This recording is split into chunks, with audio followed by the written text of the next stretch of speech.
Assalamualaikum warahmatullahi wabarakatuh. Berjumpa kembali dengan mata kuliah Ekonomi Internasional dengan Ibu Siska Anggreni. Yang sebelumnya mungkin kalian sudah bertemu dengan Ibu ya di virtual atau di kelas daring. Biasanya Ibu ngajar itu akuntansi dengan akuntansi lanjutan atau akuntansi biaya. Ya. Kali ini Ibu akan membawakan kelas mata kuliah ekonomi internasional ya untuk 6C dengan 6B. Ya, untuk peraturan kelas seperti yang Ibu telah paparkan di Telegram ataupun di grup itu bahwa kelas daring itu untuk penilaian akhir diakumulasikan dengan tugas-tugas LMS dan kehadiran di LMS. Jadi biasanya Ibu itu untuk mengakumulasi nilai akhir itu dilihat dari keaktifan kalian pada LMS. Jadi tugas-tugas di LMS itu harap dilengkapi ya sesuai dengan jatuh tempo. Adapun yang terlambat atau di luar dari jatuh tempo itu ada konsekuensi tersendiri bahwa harus ya menjadi disiplin itu harus. Oke, untuk pertemuan ketiga ini Ibu akan menjelaskan mengenai konsep daripada ekonomi internasional.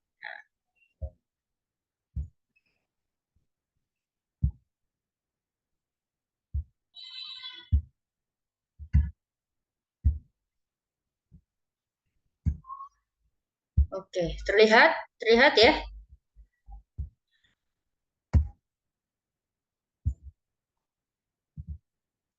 Oke.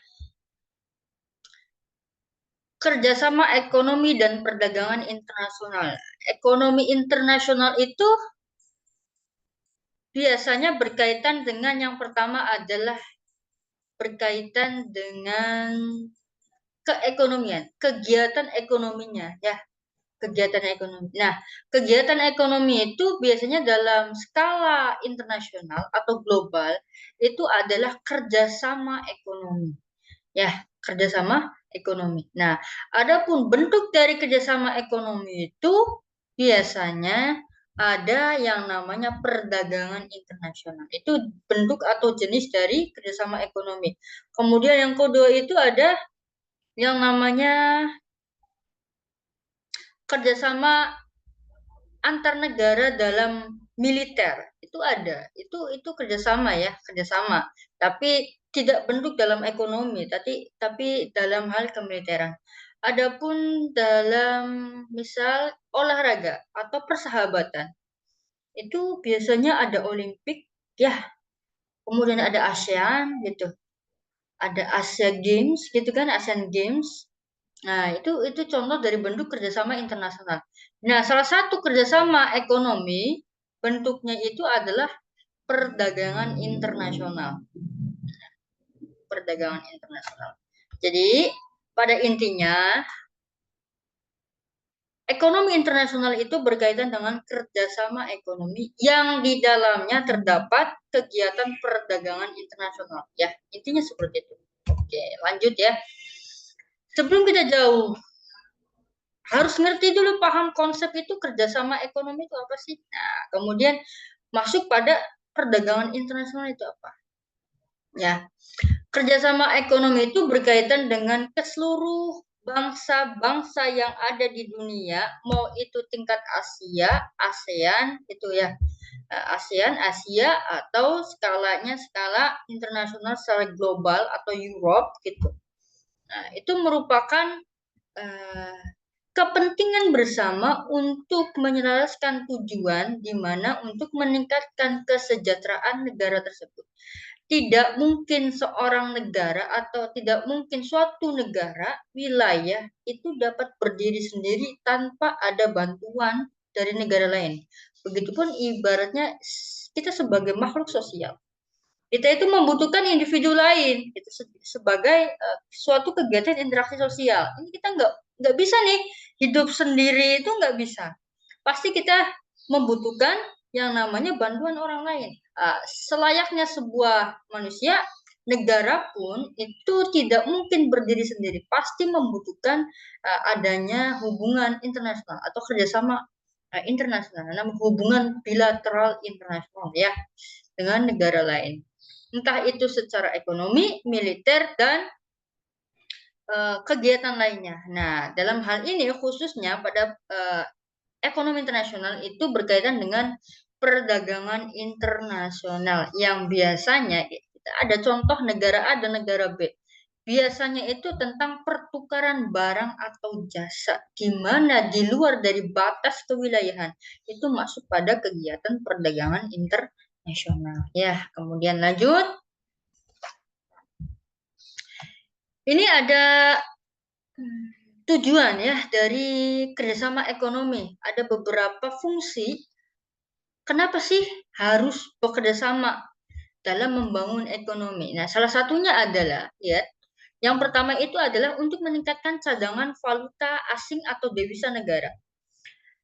Cadangan atau valuta asing itu berkaitan dengan nilai tukar dalam negeri. Misal contoh, nilai tukar itu biasanya adalah untuk alat pembayaran internasional seperti dolar, kemudian emas, yang bisa menjadi sebuah alat pembayaran internasional, gitu kan ya. Nah, ketika kerjasama ekonomi itu meningkat, maka tentu akan meningkatkan cadangan atau meningkatkan pendapatan atau meningkatkan dolarnya.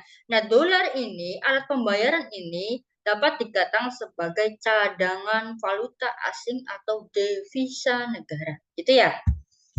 Oke, lanjut. Yang kedua itu dapat mencukupi kebutuhan akan barang dan jasa yang tidak diproduksi dalam negeri.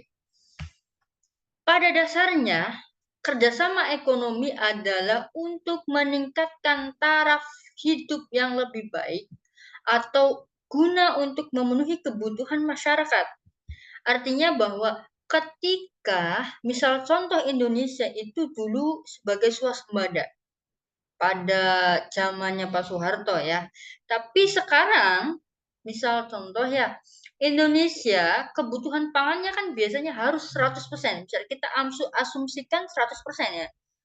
Asumsikan 100%. Nah, tapi produksi dalam negeri akan padi Indonesia itu hanya 70% yang dapat diproduksi dikonsumsi oleh masyarakat Indonesia. Nah, menuju 100% berarti kurang berapa? 30 kan? Kurang 30%. Nah, 30% ini berarti kebutuhan pangan untuk masyarakat Indonesia itu kurang. Nah, untuk memenuhi kebutuhan ini adanya kegiatan ekonomi secara internasional melalui perdagangan, yaitu kegiatan impor. Ya, masuknya barang luar negeri untuk memenuhi kebutuhan yang kurang diproduksi dalam negara kita. Itu ya, contoh untuk memenuhi kebutuhan barang atau jasa yang tidak diproduksi dalam negeri ataupun kurang. Kemudian ketiga itu menjalin kerjasama dan persahabatan antar negara. Seperti Ibu yang dikatakan di awal bahwa negara itu tidak mungkin mampu untuk berdiri sendiri. Ya, Korea Utara, ya, walaupun negaranya itu terasingkan, tapi mereka ada kebutuhan di mana dikirim atau diimpor dari Rusia. Contohnya pupuk, senjata. Nah, itu menjalin kerjasama dan persahabatan antar negara itu bentuk dari kerjasama ekonomi ya. Kemudian memperluas lapangan pekerjaan. Jelas bahwa kegiatan kerjasama ekonomi adalah untuk memperluas lapangan pekerjaan, di mana ketika bentuk kerjasama itu berupa ekonomi, kegiatan ekonomi, otomatis tentang pembangunan ekonomi, yaitu industri. Ketika banyak industri yang dibangun dalam negeri atau penanaman modal, investasi luar ke Indonesia, Entah itu misal contoh ya, ada Yamaha, ada Honda gitu, ada Epson, itu dari luar negeri. Nah, itu salah satunya adalah bentuk fungsi dari kerjasama ekonomi dalam memperluas lapangan pekerjaan. Dimulai dari apa tadi, investasi secara kapital ya, modal gitu ya, bisa jadi seperti itu. Kemudian menumbuhkan output di dalam negara dan peningkatan pendapatan yang sudah jelas. Kerjasama ekonomi tujuannya adalah untuk meningkatkan kesejahteraan. Jadi jelas kalau kesejahteraan masyarakat meningkat, otomatis karena apa? Dilihat dari pendapatan negara itu meningkat. Kenapa pendapatan itu meningkat? Karena produksi dalam negerinya itu meningkat. Ya jelas ya, itu menumbuhkan output hasil ya, hasil produksi di dalam negeri dan meningkatkan pendapatan. Itu jelas, itu saling mempengaruhi. Kemudian menciptakan efisiensi dan spesialisasi. Maksud dari efisiensi dan spesialisasi ini berkaitan dengan industri ketika secara global di batas negara, ibaratnya kalau kita secara lokal itu ada kurir gitu kan, ada biaya transportasi untuk mengirimkan barang gitu ya. Nah, kalau skalanya skala internasional, bayangkan kalau mobil itu dikirim secara internasional, impor gitu. Bagaimana tentang pembiayaannya? Dimulai dari biaya untuk ekspor yaitu biaya cukai, kemudian biaya transportasi, kemudian wah banyak yang dikeluarkan karena biaya pengiriman. Nah, itu biaya pengiriman. Nah, untuk menciptakan efisiensi dan spesialisasi ini, itu contohnya didirikan suatu industri di negara tersebut. Contoh misal Indonesia, ada tuh makanya Nike yang Made in Indonesia. Nah, itu contoh dari menciptakan efisiensi dan spesialisasi di dalam negara itu. Makanya fungsi dari kerjasama ekonomi adalah untuk menciptakan efisiensi dan spesialisasi. Ya, kemudian lanjut yang ketujuh ya, menjaga stabilitas harga. Jelas. Ya, kerjasama ekonomi adalah untuk menjaga stabilitas harga. Ketika produksi dalam negeri itu kurang, kenapa sih barang itu mahal? Itu pertanyaan itu ya. Kenapa sih suatu barang, contohnya cabai. Cabai pernah naik sampai 80.000 atau 90.000. Ya, atau turun lagi 70.000. Kenapa sih cabai loh? Indonesia loh adalah negara agraris, berada di khatulistiwa, 24 jam matahari terbit dan berputar gitu kan. Tongkat saja menjadi tanaman gitu ya. Kenapa contoh cabai bisa langka? Langkanya cabai karena biasanya adalah keadaan iklim atau keadaan alam yang kita tidak dapat diprediksi. Contoh hama, bencana, kemarau, maka produksi dalam negeri itu berkurang. Produksi dalam negeri itu berkurang, maka stabilitas harga itu tidak baik. Otomatis kalau barang itu langka, akan meningkatkan harga. Cabai menjadi langka, maka harganya pun naik. Nah, untuk menjaga stabilitas harga, maka akan dilakukan yang namanya perdagangan internasional, yaitu memenuhi kebutuhan untuk menstabilkan harga. Diimporlah cabai itu ke dalam negeri, supaya harga itu normal karena produksinya ada, jadi banyak. Pokoknya intinya kalau suatu benda, barang atau jasa itu mahal, salah satunya faktornya itu karena langka, kelangkaan. Iya, artinya barang produksi itu limit, sedikit, makanya harganya jadi mahal. Tapi ketika produksi itu ada ditambahkan dari impor, maka stabil ya, itulah menjaga stabilitas harga ya. Kemudian yang ke-8 itu mendorong alih teknologi. Ini jelas. Kerjasama ekonomi salah satunya adalah untuk meningkatkan teknologi secara masif ya. Teknologi ini sangat dinamis, cepat perubahannya. Kalau suatu negara itu tertinggal dalam hal teknologi, ekonominya tidak jalan. Kalau kita kan sekarang sudah banyak ya e-commerce itu apa sih namanya market gitu itu kayak penjualan online itu kan teknologi gitu. Terus ada kemudian dari jaringan 4G ke 5G itu negara itu butuh apalagi dalam hal kemitraan, cybercrime segala macam media sosial sekarang sudah menjadi tujuan utama dalam kegiatan ekonomi dalam teknologi ya pasar online gitu.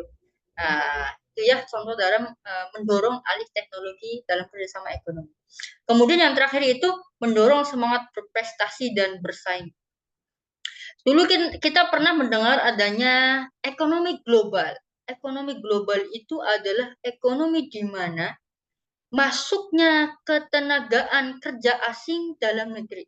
Contoh misal katanya guru bisa diimpor dari luar, dari Jepang, dari Korea, gitu kan. Kemudian tenaga profesional lainnya, arsitek, dokter katanya itu bisa masuk ke Indonesia. Sekarang aja kita sudah banyak ya apa sih pekerja-pekerja asing dari China, dari Jepang ke Indonesia karena tenaga ahli kita kurang dalam hal-hal kemampuan. Makanya secara global itu kita harus mampu mendorong semangat berprestasi dalam bersaing, apalagi dalam kemampuan ketenagaan secara profesional. Nah, itu untuk meningkatkan SDM ya, sumber daya manusia itu harus meningkat, mampu bersaing. Nah, itu contoh dari tujuan atau fungsi kerjasama ekonomi. Ya, kemudian lanjut. Nah, ya, kita masuk pada bentuk dari perdagangan internasional ya. Perdagangan internasional. Ya. Apa itu perdagangan internasional? Kalau itu adalah kerjasama, sekarang kita ngomongin apa sih perdagangan internasionalnya? Gitu ya. Apa sih yang dimaksud dengan dagang? Tahu nggak dagang? Di pasar gitu kan, pasar malam. Nah ini sekarang kalau itu kan skalanya lokal. Nih, kalau ini skalanya perdagangan namanya juga internasional. Berarti skalanya skala global atau di batas wilayah kenegaraan ya. Nah, ini pengertian dari perdagangan internasional itu merupakan kegiatan transaksi dagang antar satu negara dengan negara lain, baik mengenai barang ataupun jasa, dan dilakukan melewati batas daerah dalam suatu negara, yang dimana bentuknya itu berupa barang atau jasa. Ya, contoh ini ada bendera negara B itu Malaysia ya, dan negara A eh, apa nih barang atau jasa ya ini pertukaran ada kalau eh, membeli dari dalam keluar itu kegiatan ekspor kita menjual gitu ya mendapatkan income kalau barang yang masuk ke Indonesia dari negara lain itu namanya impor ya kalian sudah tahu lah kegiatan intinya dalam kegiatan ekonomi itu adalah kegiatan yang sudah kamu alami dalam kehidupan gitu tuh tinggal fokus saja, gali terus tentang keilmuannya. Kalau kegiatan itu ekonomi itu easy ya, mudah sekali. Karena pada dasarnya itu sudah ada dalam pengalaman hidup. Tinggal didalami saja secara teori. Nah, ya itu gampang sekali untuk mempelajari ekonomi ya. Lanjut, amati sejenak ya. Ibu arahkan fokus ya, amati sejenak. Gimana kondisi kalian saat ini atau lingkungan sekitar? Entah itu kamu melihat kakakmu, adikmu, saudaramu, bibimu, atau teman-teman, adakah barang yang kalian pakai saat ini itu buatan luar negeri? Coba. Dimulai dari elektronik ya. HP, kemudian laptop, kemudian TV, itu kan? Apa coba sebutin? Panasonic, gitu ya. Kamera ada Canon. Ada apa lagi? Ada OVO, ada Lenovo, ada Apple, Honda, Yamaha gitu kan. Nah, itu secara elektronik ya ada gitu. Kemudian fashion, apa saja sebutin contohnya. Kira-kira yang skalanya internasional, mereknya, brandnya brand internasional. Ada Dior, kemudian ada Gucci gitu kan. kemudian ada apa lagi? Brand-brand yang lain. Pokoknya ada Nike gitu kan, ada Adidas, banyak sekali ya. Ya, banyak sekali. Nah, hal tersebut secara tidak langsung kita sudah melakukan yang namanya kegiatan internasional dalam hal perdagangan. Ya, jadi jelas ya bahwa kegiatan perdagangan internasional itu ternyata tidak lepas gitu dari kehidupan kita sehari-hari. Makanan kita kayak McDonald itu kan dari mana gitu tuh? Itu dari Amerika gitu kan, berupa entah itu waralaba atau franchise-nya gitu kan. Nah, dari makanan ya keseharian, lagi pakaian, HP gitu kan. Pokoknya barang-barang elektronik. Nah, secara tidak langsung kita sudah melakukan yang namanya kegiatan perdagangan internasional. Ya, nah, manfaatnya ini sudah. Nah, adapun faktor pendorong perdagangan internasional yang pertama itu perbedaan sumber daya alam. Apa sih sumber daya alam itu? Nah, perbedaan sumber daya alam, contohnya seperti negara Indonesia dengan Jepang, pasti berbeda. Jepang itu memiliki 4 musim, Indonesia 2 musim. Indonesia itu banyak rempah-rempah. Nah, ini kebutuhan kayak kopi. Nah, sumber daya alam ini menjadikan pendorong atau faktor adanya perdagangan internasional. Kemudian yang kedua, adanya perbedaan selera. Kembar tapi tak sama. Kembar saja tak sama, apalagi ibu dengan kamu ya. Walaupun kita Indomie seleraku, tapi kan kita berbeda selera. Gitu. Misal contoh ya, ibu suka pakai kerudung biru misalnya. Kamu suka pakai kerudung merah. Itu kan perbedaan selera. Apalagi ini dalam kehidupan ya. Apalagi secara jelas, secara global. Contohnya secara global itu misal Indonesia ada kebiasaan hidupnya itu makan nasi gitu ya. Tapi ada beberapa orang yang tidak suka makan nasi. Ada loh, yaitu makan roti. Ya. Nah, kebutuhan akan roti itu tidak ada di Indonesia nih. Tidak ada di Indonesia. Maka harus impor dari luar negeri. Misal dimulai dari gandum. Gandum itu diimpor dari negara Ukraina. Ya, sebagai pengimpor gandum terbesar salah satunya. Kemudian pakaian. Pakaian tadi seperti Dior, Gucci, Eiger, kemudian Nike, Adidas. Nah, itu kan perbedaan selera. Ada yang suka Nike, ada yang suka pakai sepatu Adidas. Nah, itu perbedaan selera. Kemudian lanjut. Kemudian tidak semua negara itu dapat memproduksi sendiri suatu barang, jelas ya. Karena keterbatasan sumber daya alam tadi, maka tidak semua negara itu mampu memproduksi sendiri. Maka harus ada spesialisasi dari negara lain. Contohnya secara global ya, Indonesia itu tidak unggul di elektronik, maka harus impor. Yang unggul dalam elektronik biasanya itu Jepang atau Korea. Nah, sedangkan Indonesia itu unggul dalam rempah-rempah tadi. Nah, jadi semua negara itu tidak dapat memproduksi semuanya. Jadi biasanya hanya salah satu ya. Untuk memenuhi kebutuhannya maka adanya perdagangan internasional itu ya. Kemudian yang keempat itu adanya spesifikasi. Spesifikasi itu tadi adanya jenis di mana jenis atau bentuk barang apa yang diperdagangkan. Entah itu elektronik, kemudian fashion, kemudian apa namanya kebutuhan pangan itu ya, itu secara spesifikasi. Nah, kemudian yang kelima perbedaan iklim. Perbedaan iklim ini juga menjadi faktor pendorong adanya internasional, perdagangan internasional. Kalau di negara-negara tadi Eropa atau Jepang ya, karena perbedaan iklim, maka terbatasnya produktivitas. Sedangkan di Indonesia gitu 24 jam berada di negara khatulistiwa, kamu nanam apa aja jadi gitu. Ya, ya ini perbedaan iklim ini menjadi faktor pendorong perdagangan internasional. Kemudian yang ke-6 ya, ke depan ya. Yang ke-6 itu ada perbedaan ilmu pengetahuan dan teknologi. Jelas ini menjadi lagi-lagi teknologi jelas ya. Menjadi hal-hal penting, tidak tertinggal.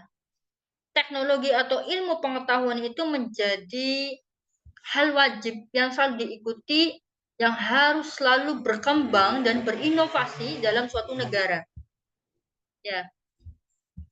Nah, itu menjadi faktor pendorong adanya perdagangan internasional. Ya. Nah, adapun faktor penghambat, ya, faktor penghambat. Yang pertama itu tidak amannya suatu negara. Kenapa sih negara itu menjadi penghambat ketika stabilitas keamanan itu tidak baik? Jelas. Contoh ibu sebagai investor, ya, investor asing yang mau menanamkan negaranya misal di Irak, yang negaranya itu ribut aja, perang aja gitu kan, atau di Ukraina perang aja, maka kegiatan ekonominya tidak akan stabil. Apakah ibu akan mendapatkan untung apa rugi gitu kan? Nah, ketidakamannya suatu negara menjadi penghambat perdagangan internasional. Apakah bisa membayar atau tidak? Kemudian yang kedua itu ada pembayaran antar negara sulit dan risikonya besar. Ya, karena letter of credit itu pembayaran secara internasional yang menggunakan banking Indonesia itu, atau letter of credit dalam pembayaran impor dan ekspor. Ini jelas pembayaran antar negara di mana ketika contoh ya, yang jelas ada Rusia dan Ukraina. Karena Rusia itu terlibat perang, ada sanksi yang dikeluarkan oleh Amerika contohnya ya. Kemudian dinonaktifkan pembayaran secara internasional untuk kegiatan perdagangan internasionalnya Rusia. Ini contoh mempersulit atau menghambat perdagangan internasional nih. Bayarnya pakai apa? Karena dinonaktifkan. Nah, ada beberapa solusi Rusia itu tidak mau menggunakan dolar dalam pembayaran internasionalnya atau letter of creditnya, tapi menggunakan uh, Rusia ya, apa tuh? Alat pembayaran Rusia apa tuh namanya tuh ya? Lupa. Pokoknya cari alat pembayaran Rusia itu apa tuh ya? Kalau pound sterling itu Inggris, Rusia itu apa? Wah, cari lupa ibunya. Pokoknya itu ya, pembayaran antar negara sulit dan risikonya itu besar gitu. Barangkali negara itu tidak mampu membayar, itu bahaya. Apalagi ada sanksi dari Bank Dunia ya untuk kegiatan letter of creditnya. Kemudian tidak stabilnya kurs mata uang asing. Nah, ini nih contoh. Ketidakstabilan kurs mata uang asing biasanya itu dipengaruhi oleh kegiatan ekonomi yang tidak stabil. Bahkan ini menghambat perdagangan internasional. Apakah dia mampu membayar atau cadangan devisinya apakah ada atau tidak? Nah, itu menjadi penghambat. Kemudian yang keempat itu ada perbedaan mata uang antar negara. Nah, ini nih faktor kenapa sih harus pembayaran itu harus satu jenis. Karena sebagai suatu nilai pembayaran itu harus satu nilainya, stabil gitu kan. Kalau misal rupiah gitu, won, kemudian ringgit itu kan tidak stabil ya. Artinya perbedaan mata uang ini tidak bisa dimasukkan dalam satu nilai karena perbedaan kursnya. Contoh Malaysia dengan Indonesia bedanya 4.000. Iya kan? Kalau kemudian ada won, bedanya berapa? Thailand beda sedikit dengan Indonesia 3.000 atau berapa gitu ya. Nah, perbedaan ini menghambat untuk pembayaran internasional. Barangkali saja Thailand itu menggunakan misal rupiah bayarnya. Indonesia mengimpor barang dari Thailand, misal garam. Ya, Indonesia bayar pakai rupiah. Nah, apakah diterima oleh Thailand? Itu tidak mungkin ya. Karena buat apa Thailandnya? Karena orang Thailand itu menggunakan pakai uangnya sendiri. Begitupun kayak Malaysia menggunakan ringgitnya dalam kenegaraan. Nah, perbedaan mata uang ini menjadi penghambat perdagangan internasional. Nah, kemudian ada dumping, politik dumping, ya. Kebijakan ekonomi. Kebijakan itu biasanya kegiatan dalam peraturan, ada regulasi ekonomi secara internasional yang dilakukan oleh pemerintah. Contoh, tidak memperbolehkan penjualan perdagangan internasional yang sejenis yang diproduksi dalam negeri. Itu bahaya. Kemudian ada pajak perdagangan. Nah, itu politik dumping ya. Atau kuota. Itu menghambat perdagangan internasional. Misal kuota, kalau kita dengar kuota itu kayak kuota haji. Itu sama aja kayak perdagangan internasional. Ada kuota, misal 5 ton, misal 1.000 ton hanya untuk Thailand, impor ke Indonesia itu berapa. Nah, itu namanya politik secara regulasi, kebijakan ekonomi ya. Apakah dumping ini menjadi sebuah keuntungan atau menjadi sebuah kerugian dalam kegiatan internasional. Tapi ini menjadi penghambat perdagangan internasional ya secara bebas gitu kan. Nah, kemudian yang terakhir kualitas sumber daya yang rendah. Kualitas sumber daya yang rendah itu menghambat perdagangan internasional. Kenapa? Karena produktivitas dalam negeri itu dilihat dari kualitas sumber daya manusia. Ya, bagaimana berinovasi, kemudian menciptakan, kemudian segala bentuk administrasi. Nah, ini menjadi penghambat perdagangan internasional. Banyaknya kegiatan ekspor ke luar negeri karena apa? Sumber daya manusianya itu luar biasa. Menciptakan produksinya begitu aktif, sangat banyak. Karena apa? Karena pendidikannya atau kualitas dari manusianya itu bagus. Tapi ketika produktivitas itu rendah, biasanya dipengaruhi oleh sumber daya manusia yang kurang, gitu. Ya, itu jelas menjadi penghambat dari perdagangan internasional. Nah, kemudian lanjut, apa itu teori perdagangan internasional? Kita masuk pada teori ya, teori perdagangan internasional. Yang pertama itu teori-teori yang mencoba memahami alasan setiap negara melakukan perdagangan atau pertukaran dengan negara-negara lain. Nah, maksud daripada teori perdagangan internasional itu berkaitan dengan kenapa sih gitu? Apa sih alasannya dilakukan perdagangan secara internasional? Nah, itu ada teorinya ya. Kemudian ada berapakah teori dari perdagangan internasional itu? Nah, jadi jelas ya perdagangan internasional itu ada teori. Untuk apa? Untuk memahami alasan kenapa bisa terjadinya perdagangan internasional. Lanjut ya. Nah, teori perdagangan internasional itu ada 4. Ya, kemudian ada comparative advantage dari David Ricardo, kemudian absolute advantage, kemudian Adam Smith ya, kemudian merkantilisme itu merkantilisme sendiri ya. Kemudian ada teori yang terbaru the proportional factor theory atau faktor dari adanya proporsional produksivitas atau produktivitas ya. Jadi ada 4 teori dalam perdagangan internasional ya, merkantilisme, absolute advantage, comparative advantage, dan proportional factor theory. Teori merkantilisme, apa sih teori merkantilisme? Yang pertama ini adalah kegiatan ekspor dan impor ya. Kegiatan ekspor dan impor itu merupakan satu-satunya cara, kata merkantilisme nih teorinya, adalah satu-satunya cara bagi suatu negara untuk menjadikan kaya dan kuat atau menjadi adidaya nih dalam kegiatan ekonominya. Nah, adalah dengan melakukan sebanyak mungkin kegiatan ekspor dan menekan sedikit mungkin impor. Itu jelas ya. Kalau negara itu menjadi negara adidaya, itu biasanya banyak ekspornya, banyak menciptakan barang, kemudian dijual di luar negeri. Tapi ketika banyakkan impor, impor itu banyaknya konsumtif ya. Produktivitasnya rendah. Kalau banyak konsumtif, otomatis alat pembayaran devisa negara itu berkurang. Apa? Untuk membayar gitu kan.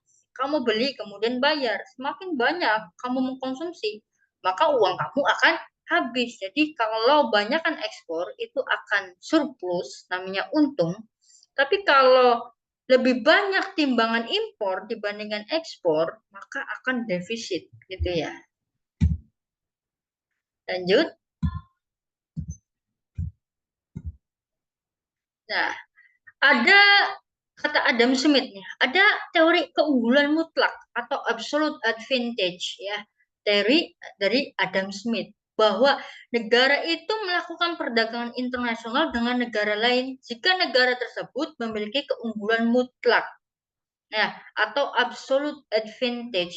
Negara tersebut akan melakukan ekspor dan impor barang-barang yang tidak memiliki keunggulan mutlak. Artinya, kata Adam Smith itu, keunggulan mutlak atau absolute advantage itu yaitu adanya keunggulan. Suatu negara ada keunggulannya masing-masing. Ketika dia unggul di misal Indonesia di rempah-rempah, dia akan mengekspor rempah-rempah atau alam ya, contoh minyak bumi, kemudian batu bara, nikel gitu kan. Nah, itu keunggulan mutlak. Dia akan mengekspor dan mengimpor barang-barang yang tidak memiliki keunggulan. Seperti tadi teknologi, Indonesia kan kurang dalam teknologi. Nah, itu ya contoh dalam teori keunggulan mutlak atau absolute advantage. Nah, kemudian ada teori keunggulan komparatif, comparative advantage ya, yaitu kata David Ricardo mengatakan bahwa keunggulan komparatif itu dapat memproduksi barang dengan biaya yang relatif lebih murah dibandingkan negara lain. Kalau komparatif itu berkaitan dengan harga, ya, dengan harga yang lebih murah dibandingkan negara lain dalam biaya produksinya nih. Nah, dengan kata lain, merupakan keunggulan yang dimiliki suatu negara karena memiliki keunggulan lebih besar pada satu barang dibandingkan barang lain. Sedangkan negara lain itu memiliki kelemahan yang lebih kecil pada barang lainnya. Jadi artinya bahwa uh, biaya yang relatif lebih murah itu dibandingkan negara lain itu artinya lebih komparatif. Ya. Lebih komparatif advantage, masalah tentang murah atau mahalnya suatu harga barang. Ya. Dan sedangkan negara lain itu memiliki kelemahan yang lebih kecil pada barang lainnya. Seperti contoh, misal kalau negara Jepang itu memproduksi biayanya lebih mahal dibandingkan biaya di Indonesia. Nah, itu namanya comparative advantage ya. Nah, kemudian terakhir yang keempat itu ada teori ketersediaan faktor produksi. Ya. Atau the proportional factory theory, faktor teori ya. Basis dari keunggulan komparatif adalah bahwa faktor endowment yaitu kepemilikan faktor produksi dalam suatu negara. Faktor-faktor produksi itu ada 5 ya, dimulai dari sumber daya alam, sumber daya manusia, kemudian kapital, kemudian labor. Labor itu adalah pekerja, ya itu tuh faktor-faktor dari kepemilikan dalam kegiatan produksi, ya. Kemudian yang kedua itu ada faktor intensity. Intensity itu yaitu teknologi yang digunakan di dalam proses produksinya. Apakah labor intensity atau capital intensity? Contoh dalam faktor intensity itu yang digunakan dalam kegiatan produksinya itu menggunakan tenaga kerja atau kegiatannya itu tentang investasi, capital intensity-nya, gitu loh. Nah, jelas ya. Jadi teori ketersediaan faktor produksi itu berkaitan dengan faktor-faktor produksinya dalam menciptakan suatu output ya. Itu namanya teori faktor produksi atau the proportional factor theory oleh Hexer-Ohlin. Oke. Ya, sudah sampai akhir. Alhamdulillah ya. Jadi sampai sini sudah jelas ya bahwa konsep daripada kegiatan ekonomi internasional itu bentuknya dari kerjasama ekonomi. Kerjasama ekonomi dalam intinya adalah perdagangan internasional, di mana perdagangan internasional itu adalah kegiatan transaksi, kegiatan pertukaran barang atau jasa di mana di luar dari batas kewilayahan, gitu ya. Yang bentuknya bukan hanya barang, tapi juga ada jasa. Kemudian ada yang namanya teori perdagangan internasional, itu ada 4. Ya, yang tadi disebutkan bahwa yang pertama ada teori merkantilisme, kemudian ada teori comparative advantage, kemudian ada absolute advantage, keunggulan mutlak, dan teori faktor produksi ya oleh Ohlin dan siapa tuh tadi Hexer ya. Nah itu ya. Nah ada pertanyaan? Kalau ada pertanyaan silahkan kalian dapat. Ibu akan menyediakan nanti kolom diskusi untuk sebuah pertanyaan yang kalian yang tahu itu dapat menjawab pertanyaan dari teman-teman berkaitan dengan konsep dari ekonomi internasional ya. Udah? Oke, sekian dari Ibu. Terima kasih. Walaupun kita daring, tetap semangat ya, tetap semangat bahwa keterbatasan untuk bertemu secara tatap langsung itu menjadi sebuah problem. Kenapa menjadi sebuah problem? Karena kita dikondisikan pada keadaan. Kamu yang bekerja mungkin, kemudian ketersediaan dalam waktu, tidak ada waktu, gitu ya. Itu menjadi problem. Tapi problem itu akan menjadikan sebuah manfaat kalau kita dapat mengambil manfaat itu pada keterbatasan menjadi sebuah peluang dimanapun dan kapanpun kita artinya belajar dapat dipahami secara luas. Artinya walaupun kita tidak bertatap langsung, kita dapat bertatapan secara virtual ya. Jadi keterbatasan tidak tatap langsung ini tidak menjadikan adanya semangat, jadinya semangatnya turun gitu ya. Jangan sampai seperti itu. Oke, terima kasih atas perhatiannya. Sekian dari Ibu. Jangan lupa tugas di LMS itu harus lengkap gitu ya.